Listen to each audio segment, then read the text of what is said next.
Hi, my name is Alexis Hernandez, and I'm the Virtual Content Specialist for Social Studies Grades K through 2 Special Ed. This video is going to be a video for teachers that will offer a kind of formative assessment that they can use, whether they're working in person or remotely. So teachers, I wanted to share with you today a quick formative assessment that you can use in your own classrooms, whether they are in person or whether they are virtual or remote classrooms. And this formative assessment is called simply Notice and Wonder.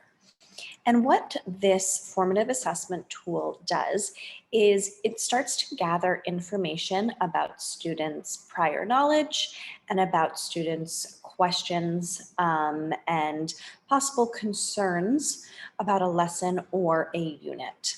So in using the Notice and Wonder formative assessment, a teacher begins to gather data about students, what they know already, what they are able to observe or identify or notice about a topic, and what they might wonder or have questions about for next steps. So Notice and Wonder is a really quick formative assessment that you can use, like I said, virtually or in person. And the way that I like to use this best is at the beginning of a unit or at the beginning of a lesson. You might present to students an image, let's say, or maybe a series of images. And you would put these up on the screen or the smartboard if you're in person, or you could share your screen and put them on the screen share, whether you're using Google Hangouts, Zoom, or a remote platform. And what you would do is you would present the image to the students, and you would then have them notice some things about the image and wonder some things. So the Notice and Wonder template that I use looks just like this. It has I notice on one side with the magnifying glass, and I wonder on the other side with the thought bubble. And I like to give this out to my students in advance, right? So you might post it to Google Classroom ahead of time, or if you're in person, you might pass this out, one to each student, before the lesson begins. Then when you present the image to your students, you give them a few minutes to observe the image and then jot down some things that they're noticing or some things that they're wondering. Another really quick way to do it is if you're teaching remotely, you can have students just type in the chat things that they notice and things that they're wondering. And you can begin to gather that data through the chat as well, okay? But what you have is at the end of the lesson, you have a whole bunch of information about what your students notice in an image, and that will connect to their prior knowledge.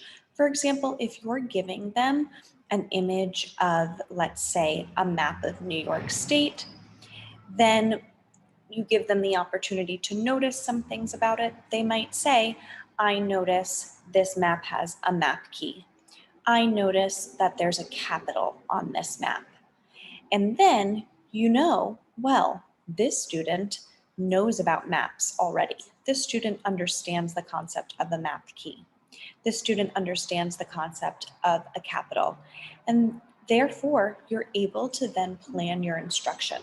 Maybe this student doesn't need as intense of a lesson on map features because they already know them. Or maybe on the opposite end of the spectrum, you have a student that was not able to notice any of those features. And then you recognize that and you're able to plan. Well, this student does need a small group and an intense lesson on map features. Furthermore, the Wonder section helps you sort of add in student interests and student questions to your lesson planning.